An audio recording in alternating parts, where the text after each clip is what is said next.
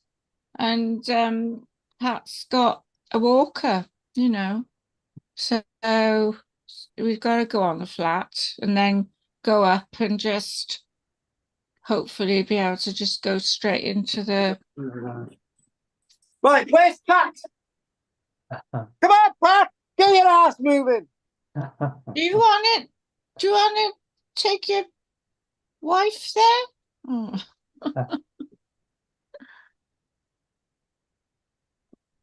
Well, to be honest with you, Chepstow's only an hour and a half from Barry. Did you go to the litter picking? Oh, nobody turned up! Oh, do you know what, Carl? This is awfully awkward. You know, it is awkward because I never imagined we'd have to do things like this. I mean, you know, get the brownies to do it. Oh no. Because I don't, you know, I don't, my loyalty to Barry doesn't go to litter picking, you know. Well, your loyalty to Zelensky in bloody Ukraine doesn't go to litter picking.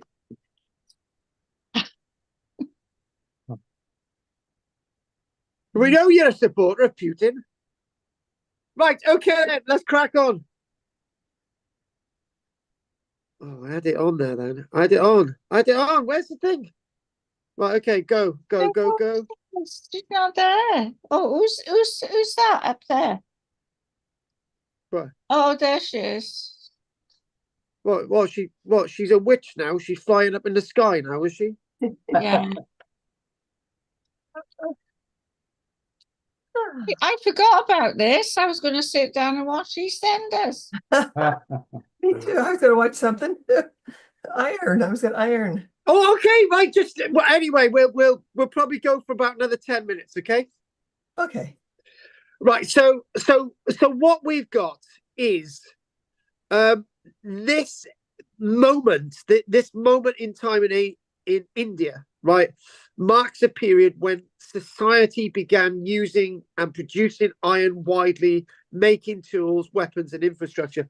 But did it spread to Europe at that stage? The answer's no. It started in Europe at a different time. Mm. This technology in India remained in India by the looks of it. It's like some of the technology in China remained in China. Oh. Just because these people are making iron doesn't mean to say it goes everywhere. It certainly doesn't go to Australasia, for example. It certainly doesn't go to Central America. These people are independently doing things in different regions of the planet, independently of anywhere else, which is called determinism. We determine our human development and evolution. So the earliest evidence like this in front of us, through the pottery and all the others, and you can clearly see that the soil is red. So what gives it the soil red? It's the sesqui oxides, which are iron. The iron sesqui oxide. Oh, yes. So that's what it's iron rich. So when you've got red soil, it's iron rich. End of story. That's what it is. So the earliest evidence remains where. Now this is the question: is this the earliest iron making evidence on the planet? The answer is no. It's the earliest that we know of now, but it's not necessarily the earliest ever on the planet. So the earliest evidence remains uncertain because many regions of the world have not been properly researched, or archaeological evidence is known but has not been dated properly. So in other words, we might actually have other iron making evidence on the planet, but it's not been properly dated. And that was one question that we've got last night. How do you date iron making evidence? You date it from other artifacts like organic evidence around, you know. But and what about Ukraine having all this metal? I don't give a damn about Ukraine having all this metal. The Americans are going to have it now anyway. But the point is, and that is a really good point. But the point is that like, Anne, you throw me a minute. The point is to actually work out the dating of this iron evidence. You need organic material to get radiocarbon dating evidence. So that, say, for example, that you had a linen bag which had some iron in it, and the linen is fused into the iron, so you get some radiocarbon dates from the linen, right? Yeah. But there's a problem with that, right? The linen bag is going to be newer than the iron that's in the bag, right? Because the iron's being produced before the bag. So the iron could be 100, 200, 300, 400 years old before the bag was actually made. And that's a really, really good point. Yeah, there are other areas of the planet, Anne, which has these rich resources, right? But we haven't done the archaeological research on places like Ukraine. We don't have all the data, and this is a big problem, right? But we are starting to do radiometric dating, which basically looks at the radioactivity in some of these metals, right? And when it was produced and all the rest of it, which is like fixed in the metal. So this is really, really important. And they're still making steel. And they're still making iron and steel. So early iron came in two forms, as we know. It's meteoric and smelted. So obviously the smelting iron is extracted from ore, marked the true beginning of iron technology with mass production, right? So what we've got, this is really interesting. We've got the earliest known iron artifacts that we know from here are 9 tubular beads that were actually made of meteoric iron, not actually smelted or iron that's come out of the ground. And these people probably thought this stuff that we get from the heavens is actually very similar to other stuff that we've seen, right? So have we got any on the planet? And people started looking for it. And this is the point, Anne. They needed to produce this stuff, right? So they found a way to produce it. If you melt this brown stuff up, this brownie ready stuff up, if you really put all your energy into a small cauldron, which would have been a small furnace like like this furnace here, right? You'll eventually create iron, and that is the point. This is what we're getting at, right? So identifying iron bearing rocks is the first challenge. So once they found that, they worked it out, right? So once located, these ores must be smelted in a tiny little furnace like this. Basically, it's a little crucible with some little iron dust, right? Which has been ground up, and it's oh my god, look, it's starting to go silvery, metallic.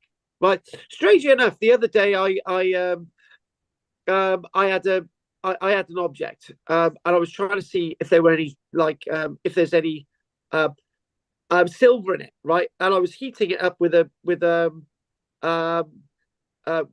burner, right, with a Bunsen burner, and basically I worked out it started to go red, and I thought, and the object started to shine because the silver had come to the surface. So it's a bit of try and error. And the point is I'm trying to make. Is that somebody who's skilled enough working and understanding temperatures will know that at extreme temperatures, you need to extract the metal.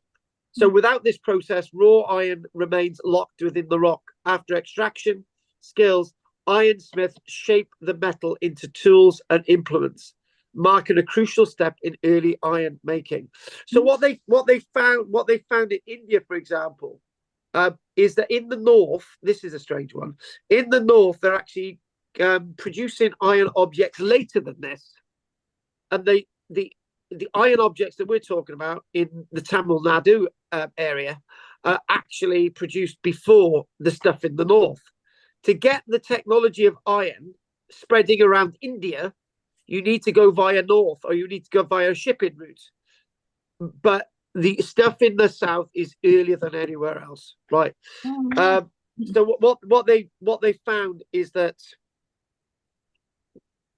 this next point is really important, right? Very, very important, right? And if you don't learn anything from tonight, this is the only point I want you to really learn from, right? What they've done, they found these Iron Age graves, right? They've got 3,000 of these Iron Age graves in stone coffins. Some of these stone coffins, what they found is hoe spades, spears, iron statues of Lloyd George, knives, arrowheads, chisels, axes, swords, all made of iron. Now, why is that significant? You know, why it's significant?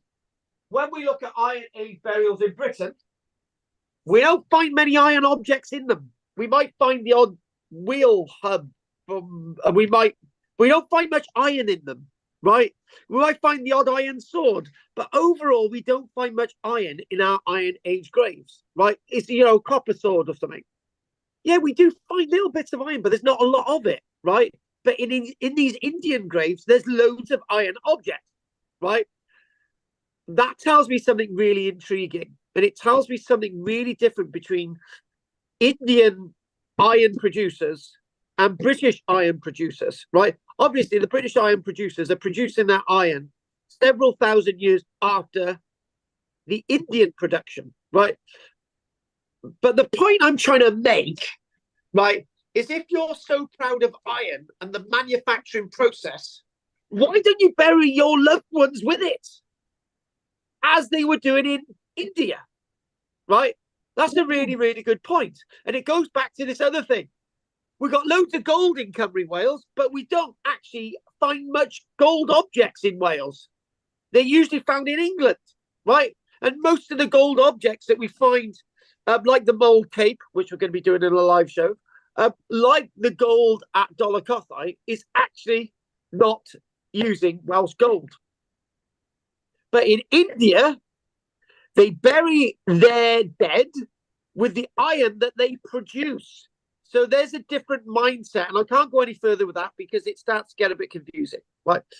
So at burial sites, at one site, over 85 iron objects, knives, arrowheads, rings, chisels, axes, and swords were found inside and outside burial urns. So in other words, they're even burying iron with burial urns. People have been burnt.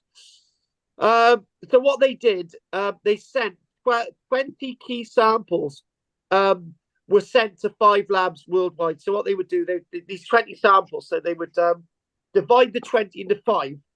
So in other words, that's 100 samples sent around the world. So there's 20 samples from each site sent to laboratory in America, and there's 20 samples sent to the Max Planck Institute, right, and all the rest of it. So in other words, what they found out was the evidence was absolutely striking, right? That the evidence dates back nearly 5,500 years ago, right? But here's another thing, right? Then they discovered that the people in India were producing an ultra high carbon steel dating back to an amazing 3,400 years ago. So what was happening 3,400 years ago in Europe, right? No steel. They were only starting to think about it in Turkey, right? But in ancient Egypt, no steel. The Minoan civilization, they didn't have steel or iron, right?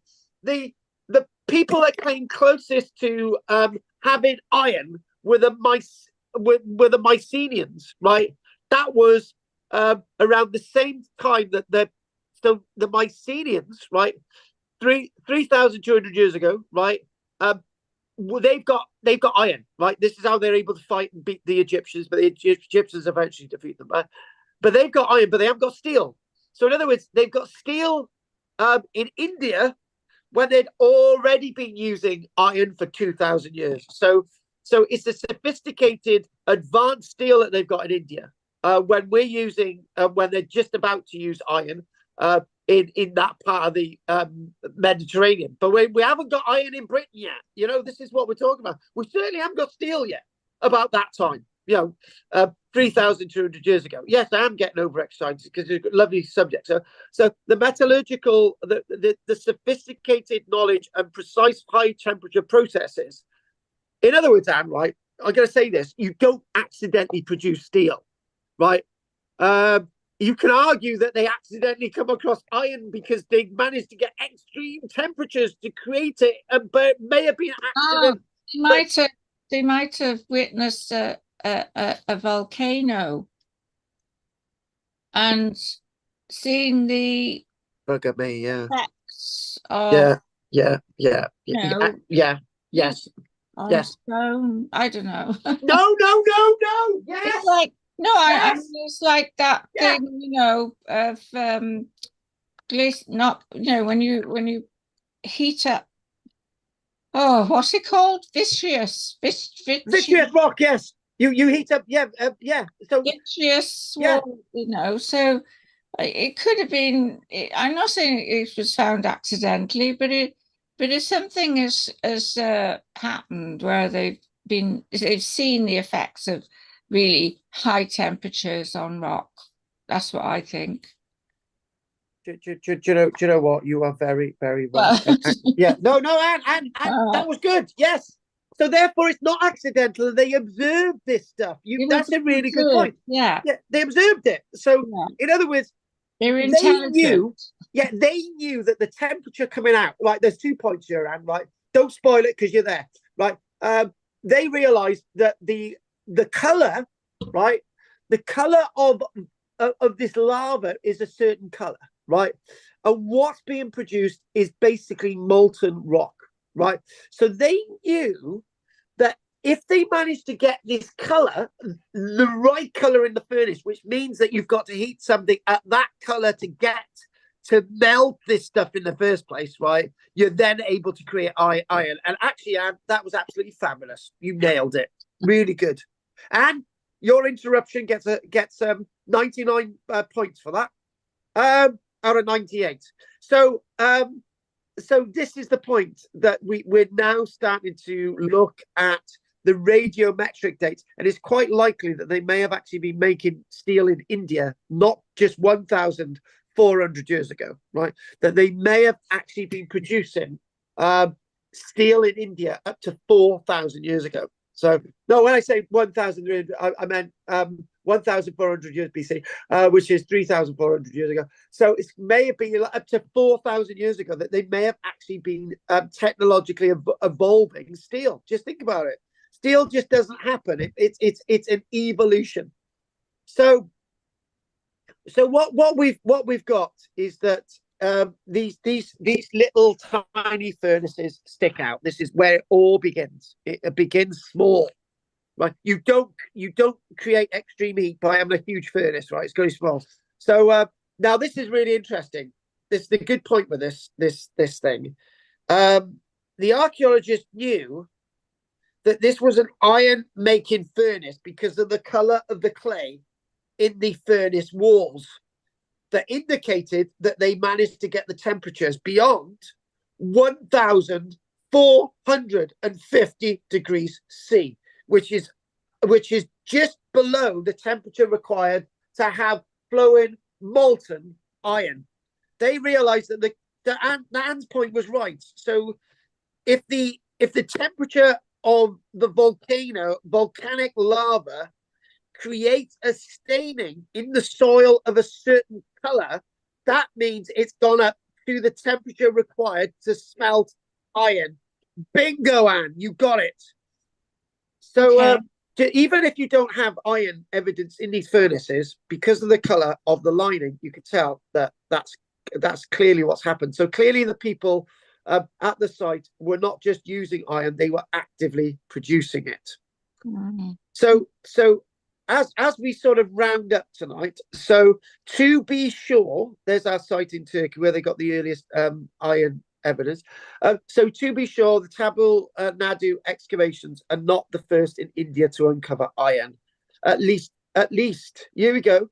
They've got at least 27 sites across 8 states that they've got early iron use. It's except the stuff in the south is the earliest. They've got stuff in the north, from 4,200 years ago, but the stuff in the south is from over 5,200 to 5,500 years ago. So it's massively, massively early.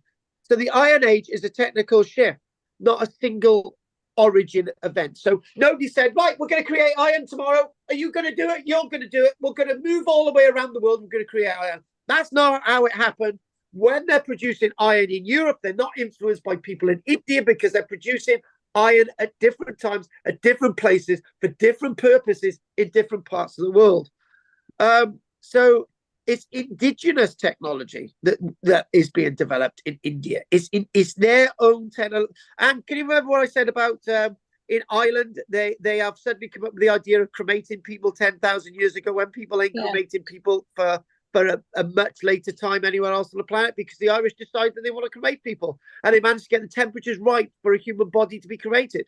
It's just local environmental conditions. So at Tamil Nadu are significant and could reshape our understanding of the Iron Age across the world, and not just in India, but the Iron Age everywhere. So what these excavations testify is to the existence of a distinctively sophisticated style of civilization. So a civilization that decided to understand, basically, it's the same as somebody looking up at the heavens and looking at cosmos. We did it in Britain as much as they did in India, as much as they did in the Indus Valley, as much as they did in Egypt, as much as the Mesopotamians did it, as much as the Egyptians did it, as much as the Greeks did it. People looked at the skies and the heavens for different reasons. We certainly did in our country. So archaeologists caution that there is still a lack of excavation needed to collect fresh data from all over India. So there could be much earlier sites. Just think, iron production people in India going back to 6,000 years, and just think, in Japan they may have even earlier. We don't know. So Indian archaeology is in silent mode outside Tamil Nadu. This is the one that extensively excavated, but in other areas they haven't. So this is just the starting point of Indian iron making technology. And finally, we need to delve deeper into the origins of iron technology. These findings mark the beginning, not the conclusion.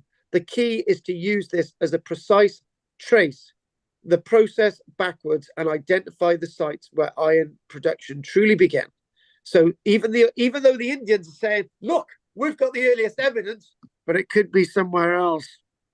On that note, we'll call that a day, and let's just where are we now? Let's just go there and stop sharing. Right, okay. Thanks for bearing with us this week. I know it's been an absolute disaster for me coming on Wednesday, but it will be normal time next week. It was just devices and stuff, and I just want to thank you for joining me tonight and supporting us. Goff gives his love. He couldn't make it tonight. Henry's still away. So I just want to know, is there anything you want to say, Richard? No, it's very interesting. And I'm glad you born with us tonight, Richard. You're a very patient man. Thank you very much. And don't worry, Pat and Anne, we still got another conversation before the live show on the 22nd. So anything you want to say, Pat? Oh, no, I enjoyed it. It's interesting. Good. It's something different. And what about you, Anne? Anything you want to say? Well, I keep thinking, it was, I didn't know that, so I know it now, and You do you know it. wonder, how does it affect our perception of, the world, really, and how where people went afterwards, and how I don't think we can I think take they for would have stayed granted. there. What's that?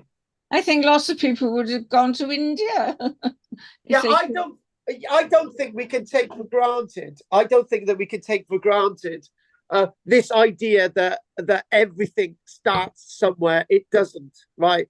It starts everywhere. It doesn't start in one spot. It starts everywhere. It's a bit like the step pyramids. You get them in Indus Valley. You get Mesopotamia. You get them in Central America. You get them in Egypt. But nobody says we're going to have all these step pyramids at different dates. So it's just an evolutionary thing in different areas. It's determining your environment for what you've got available to see how the civilization culturally develops. Right. Yes, it's been very interesting. And that was difficult to get that out. Right. Okay then. Well, That's good. okay then. I'm gonna call this a night. Anything else that Pat or Anne wants and Richard wants to say? No, no. No, we're okay. We'll see you next week. A few days before the show. Yeah, woohoo. And you can, and there will be 2 of my children there. And you're not guessing which ones. Right. Sorted. Okay. And it's not Owen because he's still in bloody Canada, Anne. So don't go there. Right. All right then. Okay, thank you. Okay, my pleasure. Thank you again for being patient with me this week. And you, Goff, who will be watching this, and Henry. So anyway, if there's nothing else, Anne, Pat, and Richard, I will see you next week, and I'll be in touch soon, Richard. Okay. Yeah. Okay, bye. Good No, night. take care. you. Thank you, guys. Bye. Bye, everyone. No, bye, bye, Bye. everyone. No. Night. Right, thanks for watching, guys. It's been a bit bitty this week. It's been a bit of a nightmare. Diolch yn fawr i chi. Gwelwch chi eto. Don't forget to like and subscribe. Please like and subscribe, and I'll see you soon. Night.